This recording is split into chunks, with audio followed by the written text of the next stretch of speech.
some people have complained about the speed with which President Bola Ahmed Tinubu signed the bill into law, which was very controversial.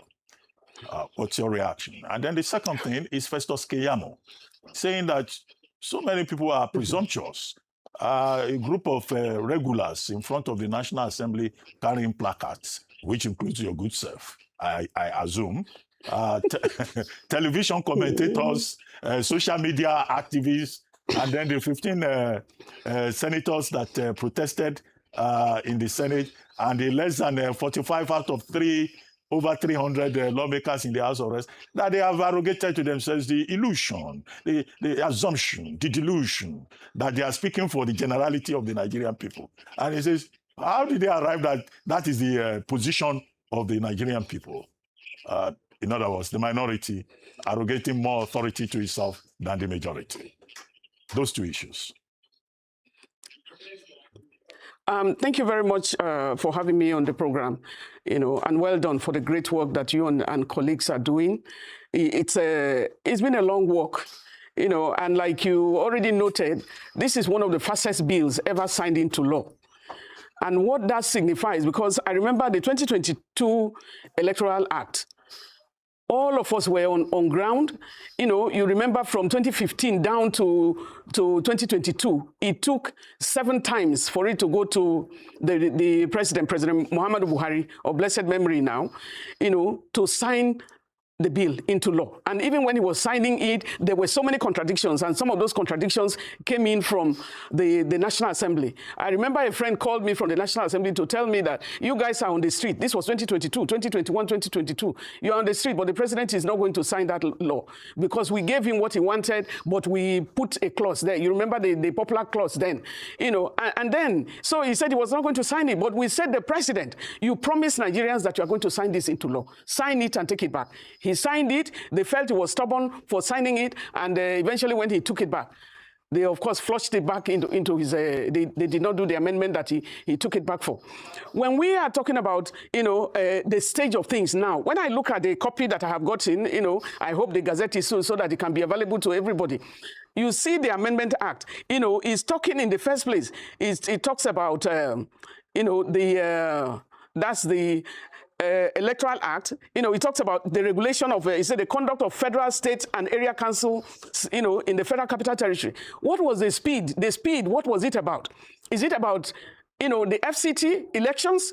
Election is being on the ground, and the elections have been announced with using the law that was on ground at the time. So are you going to ignore all of that and now say, because when you bring in a law, you have to also allow time to pass and let people be trained to know what the law really is. But in terms of the mention, they said area councils. I didn't see local government there.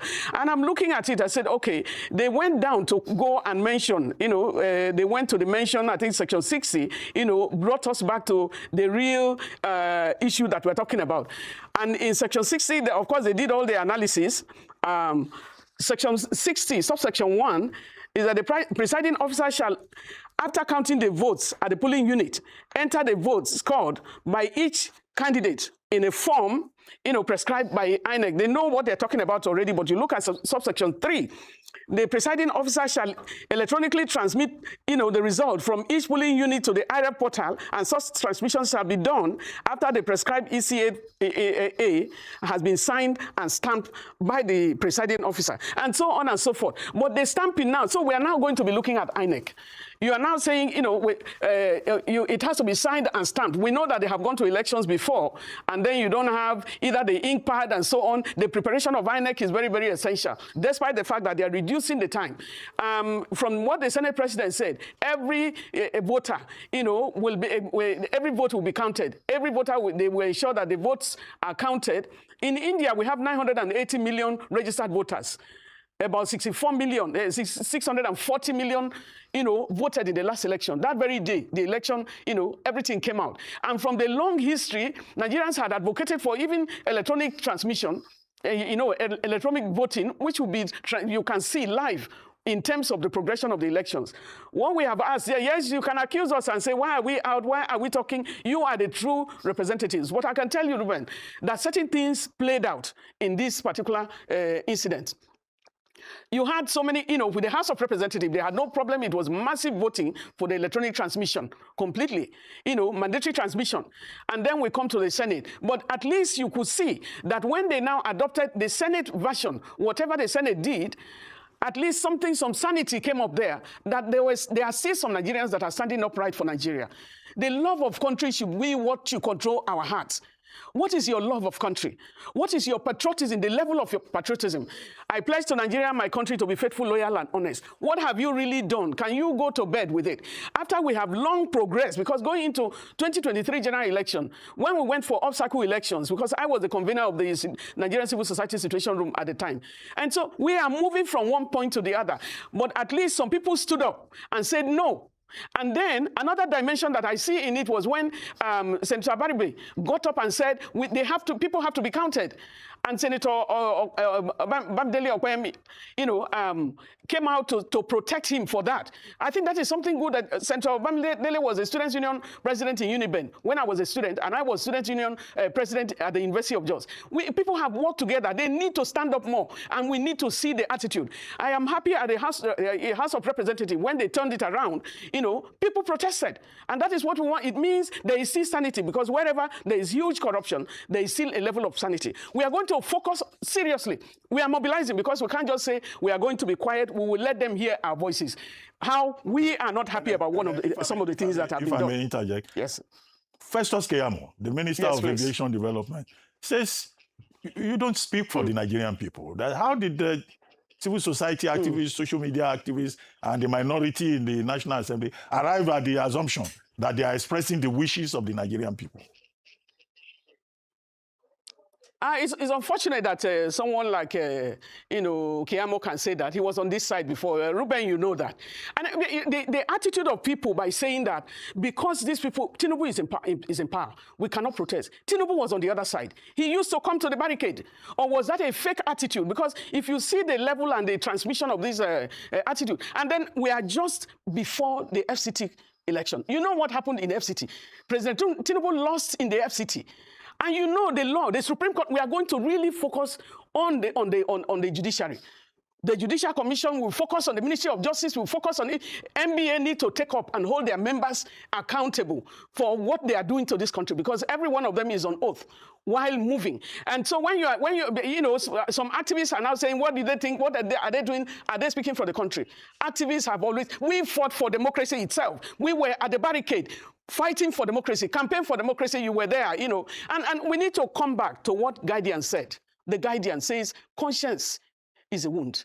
Let's look at our conscience. While speaking, because we are in power now, power is also very temporal. Very, very temporal. What we are doing now, it meant that the president all along, it was his bill and he was watching it every minute. So he didn't need to take it back to the Attorney General. He didn't need to take it for any interpretation. It was his bill and he has passed what he wanted. Thank you so much. First of all, I want to say, just the great work that civil society organizations like yours have continued to do in pursuit of good governance in Nigeria. Now, based on the statements released by CSOs since the assent to that law, there have been conversations around a missed opportunity for truly transformative, electoral reform in Nigeria. What are the next steps? Because whether we agree with it or not, or whether civil society organizations agree with it or not, it's the law as we currently have it. What are the next steps? How can we, despite the imperfections of this law as viewed by CSOs, still be used for promoting free, credible elections in Nigeria, and to encourage Nigerians to come out in 2027 based on the law, the voter apathy you have already identified in previous interviews? How can we maximize the process and ensure that we still push ahead for free, fair, and credible elections? It's very unfortunate that the Honorable Minister Keyamo, pointed out the issues about what the civil society, are doing. We are overwhelmed. Civil society organizations are overwhelmed. We need citizens to rise and be counted. There are some positive things, even in the 2023 general election. Much as there were negative things because of the so-called glitches that happened, that did not happen to National Assembly transmission. You find out that some people won their elections because their votes counted. At least the download of the voters card, which has been talked about now, it will help many citizens to be able to print their voters card. The issue of disability inclusion also is another area that you are where one is happy about. And then the issue of the penalties in terms of falsification. But how many people have been sent? How many people have all the arrests that were made during elections? Who has been sent to jail? The issue of sanctions, we need to come back to it. But what we cannot, the issue of electronic transmission of results that we're talking about, the networks that they're talking about, they're just holding water in their mouth when they are talking, as if they're talking to illiterate Nigerians. There are so many Nigerians that are educated, overeducated. And you're talking to them as if they are children. You already know that even with your WhatsApp, when there is no network, you send your messages, it will go when it will. The former INEC chairman said we have no issue with electronic transmission, but politicians happen to them, and they brutalize, the judiciary. So we are going to focus, because we are the employers, Nigerian people are the employers of this, because vacancy has been declared now. It will be declared. And people are going to contest for the presidency again and all the levels. It is Nigerian money that they are using to pay you. You need to answer to Nigerians. You find out now that nobody is saying, I pledge to Nigeria, my country again. So what are we operating by when you are moving yourself the way? I want to rest it on the shoulders of citizens. Don't leave it to civil society organizations. When they see us in some places saying, are you people not going to do this? What about you? The future of Nigeria is gradually drafting, weakening the system that we thought had been strengthened. What are we talking about? And if it is a ruling party, for example, you have about 30 governors. Okay, you have moved aside. You have about 30 governors. Why are you afraid of electronic transmission? From the civil society, we are not the politicians. We want a transparent environment where we can choose our leaders freely.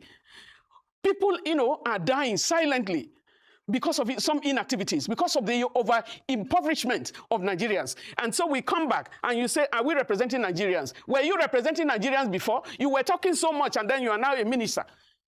And now you are looking back at us. And I tell people, when the people saw Peter Obi at the barricade, during the protest, when we were at the National Assembly, in front of the National Assembly, they say, why is he here? Why was Tinubu there against Jonathan before? And so you cannot, so I'm even so sorry that, should I be sorry about it? That the opposition seems to be so weak that they're not mobilizing. And so we are still mobilizing. We are going to air our views. Some of the things that they have done, they may be satisfied with it, but why are we running away from ourselves? Conscience is a wound, and I want everybody, all of them, whatever they have done, they need to look at themselves.